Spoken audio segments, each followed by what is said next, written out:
What is most important for healing? Is it being the most theological in the world? No. Is it being without sin? No. Is it by keeping laws? No. It's one thing. And by the way, when Zane and Tony figured this thing out, their life changed. If you believe in the gospel, then you believe in healing. The gospel is plain and simple healing. Join Tony Myers, a former atheist who was miraculously healed of terminal ALS, and now a dynamic healing evangelist, and Zane Pierre, a former Pentecostal, proved the dynamics of the Spirit and healing through experimental research, and now a Christ pneumatologist, as they unite to bring you into experiencing plain and simple healing. If you are struggling to see the results in healing for yourself and healing for others, this broadcast is for you.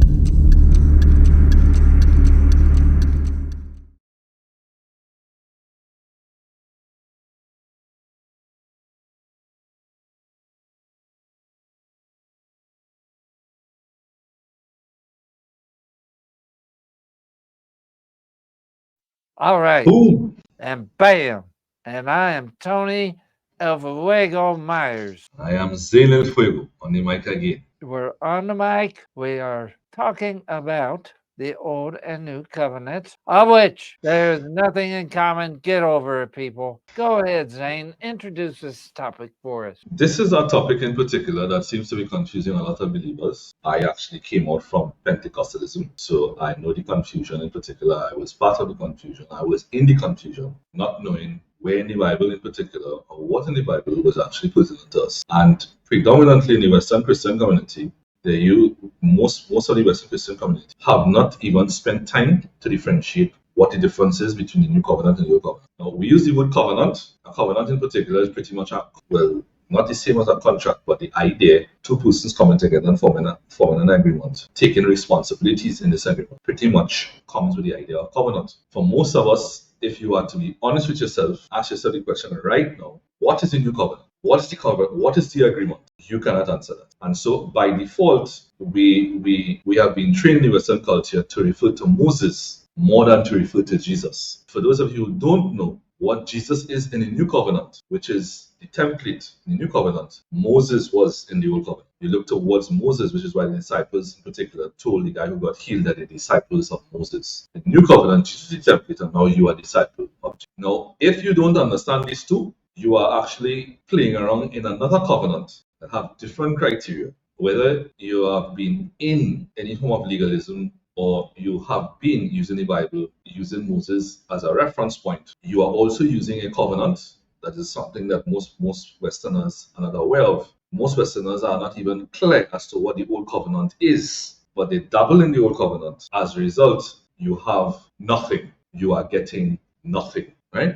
Now, a covenant in particular is like a contract between a tenant and a landlord. Covenant in particular comes with responsibilities both sides, and those responsibilities come with privileges, benefits, and so on. Let's say Holy Brother Tony here was the landlord and I was the tenant. We have a contract with each other. Most of you listening to this have been trained by Western Christianity to come and peep at my contract, Holy Brother Tony, and try to benefit from my contract without entering the contract. In our culture, we call that fraud. It's called fraudulence. But in our Western culture, fraudulence has become go-to when it comes to using the Bible, because you're going to Moses' contract and you don't even know what was necessary for you to enter the contract. So you're trying to benefit from the covenant without having entered the covenant. Just like you people at my contract and trying to benefit from my space without having made a perfect or without having made an official agreement with Holy Brother Tony. The Old Covenant has absolutely nothing to do with Gentiles whatsoever. Mm-hmm. And in fact, there are two scriptures that you will never hear a religious person say, in which God explicitly says the law, the covenant, was given to the Hebrews alone. Mm-hmm. Israelites alone. And then there's another scripture that says the same thing, except it says God has given it to no other nation. Right there. For the whole of Western Christianity. Point blank. So what Zane was saying is fraud is absolutely fraud. Fraud. Anyone that is not physically of Hebraic blood, which is the blood of Abraham, anyone who is not is a Gentile, and you were never under the law because you are a Gentile. You were never given the law, period, ever, which is why it's stated, that's why Paul states that Abraham was a Gentile. Yep. He's the father of our faith because if he had been under the law, guess what? It would only apply to the Jews. That's Exactly. why Abraham's a father because he was a Gentile at the time. So it reverts back to the original promise. He All was right. he I was wanted to make that perfectly clear. And our scriptures that support that, there is nothing in common between the covenants. The old covenant is completely different. There's a completely different reason for it. The old covenant was adopted because that's what the children of Israel demanded. They demanded it. But the old covenant was between Moses, he was the intermediary, he was the giver of the law, and God. Moses was representing the people. The new covenant, that was after the order of Aaron. Jesus is after the order of Melchizedek. And where there is a new covenant, there must be a new law. That's in the scriptures. Completely different order. Order of Aaron and order of Melchizedek. There is no similarities. All right, go ahead, my brother. most of us in particular are stuck between the idea of whether you follow the law, you don't follow the law. What aspects of the Bible, therefore, is personal to you? Many Western, if you come up in Western Christianity, for those of you looking at us, you've been taught the opposite of what we're saying here. You've been taught that you need to do certain things to be blessed by God. Now, I'll address it in two phases. Number one, most of us have been taught, please God, and God in the sky will bless you. I am very, very, very sorry to burst your bubble today. Sorry, not sorry. The covenant, not even the old covenant, worked like that. It was not please God and God in the sky bless you. The covenant was a covenant made between two parties. Go back to Exodus 24 and you notice that God made a covenant with Moses and Israel and God. So technically there are two parties. Most of us when you think God in the sky. This is not how the covenant was drafted. The covenant in particular was a covenant that contained Israel's side. Now, if you listen to the last episode, I made mention of the fact that all covenants in the Bible are designed to bring you back to the God, which means even this covenant is designed to bring you back to the God. So Israel's side of the covenant contains 613 things that needed to be fulfilled, that needed to be obeyed for them not to be blessed from God in the sky, but the covenant would then upgrade them to a kingdom of priests, which is when they come back into the God, which means you could say that the 613 things would be the 613 things that the man in the garden would not do, qualify themselves to come back into the garden, to be upgraded as a kingdom of priests. Because the garden is all about integrity to life and equity of life for all creation. The first thing that we have to identify here is that God wasn't going to bless us from the sky, but to be upgraded to take on Yahweh's name and fulfill Yahweh's promises on the earth. This is what you see Jesus experiencing. Jesus kept the law, and then the law upgraded him to priest. And he was walking around fulfilling God's promises on the earth, right? Which is why he says the kingdom of God is at hand. The kingdom of God is equivalent to the kingdom of priests. He was in the upgrade. Okay, so the first thing we get off the table, just saying it over and over, the same thing we get off the table here is it wasn't God blessing from the sky. You had to become God with God, take on his name, and start to fulfill his promises, just like Jesus was doing. The second thing that we want to put on the table as well is that both covenants bring you back into the garden, and both of them have different criteria. The old covenant, of course, is in response to man's falling outside of the garden. First thing that the old covenant you were supposed to do, physically circumcise. Yep. If you weren't born in Israel, like us, no matter what age you come into Israel, you have to join them. You have to be physically circumcised. The code of morality. We have taken that and attributed it to having a moral compass. If you've been taught that as well, you have been misguided. The covenant in the Bible was never meant to be a moral compass. Deuteronomy chapter 4, Moses clearly stated that it was supposed to be wisdom. Wisdom and a moral compass is not the same thing. See if you agree with this. For those of you that absolutely want to take the 10 Commandments, is actually wisdom. And guess what? This is wisdom in identity in who we are. It is not a matter of you shall not kill. It's a matter of, because you're now taking on the name of God, of course you're not going to kill. No, that's a good point right there. Because in the garden, man was supposed to be a giver of life. So all commandments are wisdom to help you to continue to be a giver of life, which means all commandments must be understood from the priority that you are a giver of life. Therefore, this is being told to you so that you could fulfill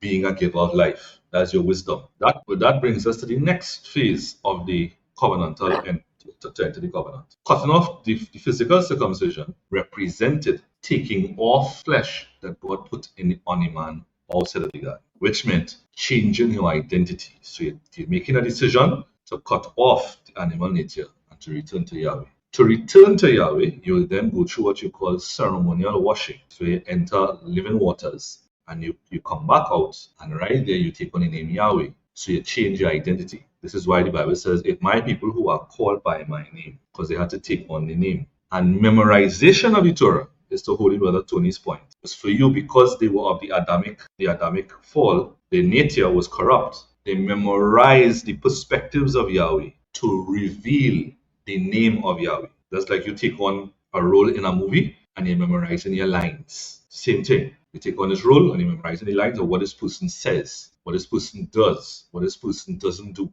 the mindset of this person. This is what they were doing. So all of these commandments were not prohibitions because God's saying that you're morally bad. No, it was because they were actually applying the wisdom of the name that they took on to reveal Which it should person. be pointed out what you see during the time of Jesus, and this is why Zane in his studies went past the Jews of that time to the ancient, because by the time Jesus came around, they were looking at the law of Moses not as the law of wisdom, but as Exactly. commands. And the Pharisees were masters at that. Exactly right. And so then that's where you get, oh, it's a moral code. Now that they were led off the track between, being prisoners in Babylon, Egypt, all that stuff. They had lost sight of it. That sect of Sins. yes, the essence.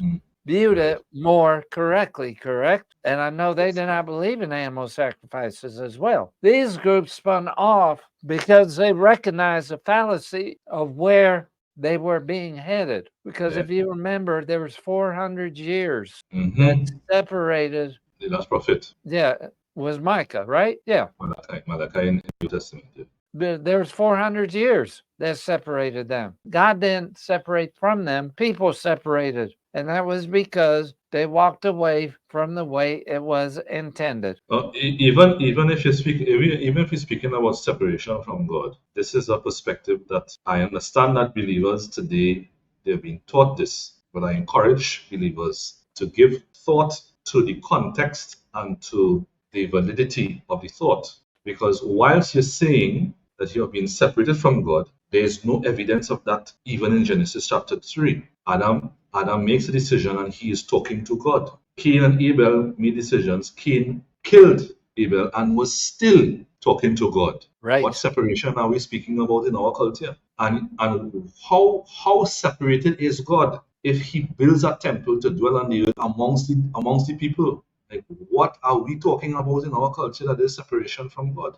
And you had David saying, where can I go? Even Paul states, there's nowhere you can go. God is everywhere. So once again, take everything the religion called Christianity has taught you, put it in a trash can and burn it. Without fail, we're looking at physical circumcision to cut off the animals, ceremonial washing, and then memorization of scriptures. If you are actually watching this, you have done none of these three. Therefore, you don't qualify to enter Moses' covenant. Even today, in Israel, in the world today, there are Jews who still follow the Torah and they have undergone these things to come into the covenant. It is only in the Western world we have been given the fallacy of the thought that you could open the text and fraudulently try to claim things from a covenant that you have not officially yet. That's how you enter the old covenant. Now, when Yeshua came and he pretty much became the sacrifice, fulfilled the covenant, was upgraded, and then put the animal nature, because John said that just as the serpent was lifted up, so must the Son of Man be lifted up. He put the animal nature to death and then resurrected humanity in the place of the first man in the garden, which is why John starts off and calls him the creator of all things, because he's identifying with the name the spirit that the first man in the garden had, which is what you call in the Father's spirit, Yahweh. Right? So he resurrects in the fullness of Yahweh, in the capacity of the first one, as the first one in the garden, which is why he moves from the tomb and walks into a garden and is being called the garden. What is the new covenant? The new covenant here is one thing: call upon him. Now, what is the difference? The old covenant, because you could say that the new covenant is the upgrade of the old, where you come into God as a priest, and all of the promises of God are now your responsibility to bring it on the earth. Most of us in particular have been taught the concept. Again, I'm reminding you that you have been taught, please God, and God from the sky will bless you. What this is that you call upon the name, you identify with Yeshua, you take his name as your own. That's what it means. You take his name as your own, you function as God with God, just as Yeshua is. The set of Yeshua in the beginning was the Word, and the Word was with God, and the Word was God. The same way when you come into Christ, you take up Yeshua's position, and therefore you are God with God. And therefore you have the responsibility now of establishing these promises on the earth. Not God in the sky. You walk in faith and establish these promises. Now, your covenant in particular pretty much comes with a title, just like the landlord, tenant. You have Father, Son, Yahweh, Yeshua. Yeshua is this person. Yeshua is a name that you take on as well, and you put on that character.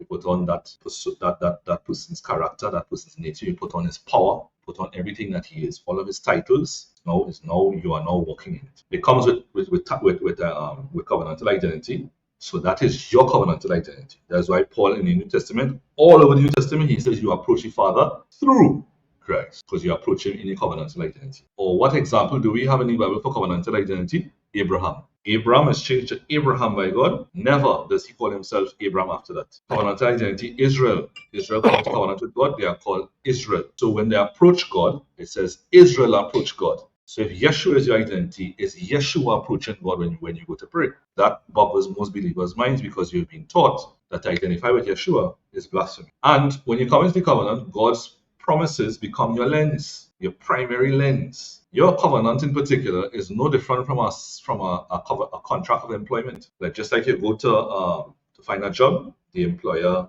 have you sign a contract and you say, okay, so how all of this relate to healing? Paul says life in the new covenant is based on grace, not works. Like Holy Brother Tony just mentioned a while ago, that Abraham was a Gentile. He had faith before he was circumcised. And Paul says because of that, he's the father of those that outside the circumcision, as well as the circumcision, because he had faith before the circumcision. He therefore is father of both lineages. It is on that note that we must understand that if you are doing by works, there are two types of works in the Bible: dead works and good works. Dead works would be trying to keep rules or meeting conditions to validate yourself to receive something from God. And we already mentioned God out in the sky is not in the Bible. So you're trying to validate yourself to yourself. Good works is where you function from validation.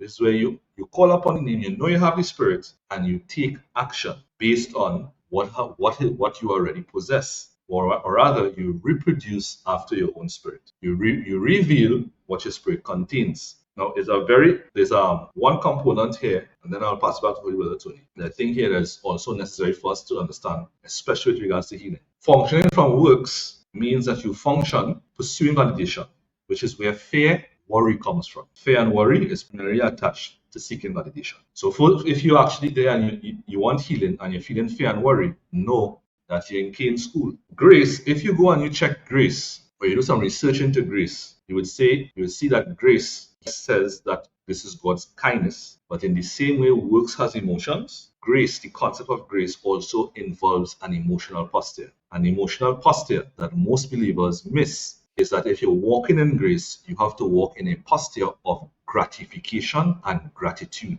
which means gratification is the feeling that you feel when you are given something. Gratification and gratitude. And most believers trip right there because you're saying God, but your emotions is attached to pursuit of validation instead of grace and being in the posture of gratification. And why is that so important? Because the garden teaches that your emotions is pretty much the carrier of the spiritual reality into the visible realm. So if your emotions on the works, then you're going to reproduce more problems. If your emotions on the grace, That's why Paul says, set your affections on things above. You're going to repeat heavenly results. What do you relate to? Here's the truth. Your emotions, the attitude of gratitude, as Brother Zane just said, is you have the emotion of gratitude when somebody has already done something for you.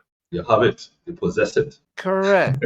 Now, if you are trying to validate yourself, for instance, let's do this. When it comes to healing, there are a lot of people that wrongfully try to put you under the law by bringing up Jesus commanded you to go heal the sick, raise the dead. Da, da, da, da, da. So now that's the same thing. You are trying to validate yourself by praying for people. Oh, Lord. Wow. And there are a lot of ministers that unknowingly teach that because of how much emphasis they put on, oh, Jesus said so, you better obey him. So you have got to, what was that? Now you are in works, you're going to validate yourself. Yeah, 100%. Instead You're of creating your own law. functioning from already being validated. Mm-hmm. For instance, when me or Zane go to pray for someone, we're not doing it out of a command or an order. We are doing it because we are validated,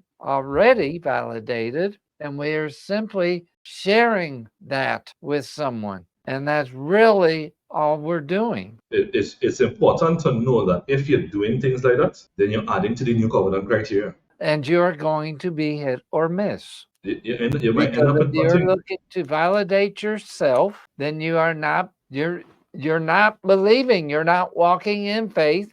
You don't believe you received anything. You believe that you have to get it for yourself. Yeah. Once again, this applies to a lot of different things within healing. There is such a thing. So religious people call it an act of faith. You have to do an act of faith. No. And most time, you have to move, and that's your act of faith to validate yourself to God. Then you'll receive your healing. It's not an act of faith. What it is an overflow because what? Because of faith, I know I'm healed. Therefore, I can move.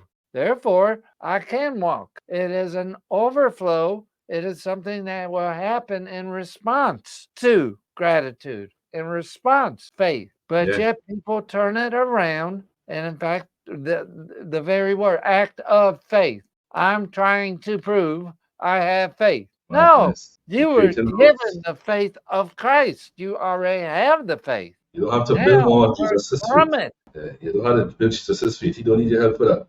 No, but we could probably categorize this that you need to understand that works for validation will lock you off from the spirit accordingly. Works, which is good works in the Bible.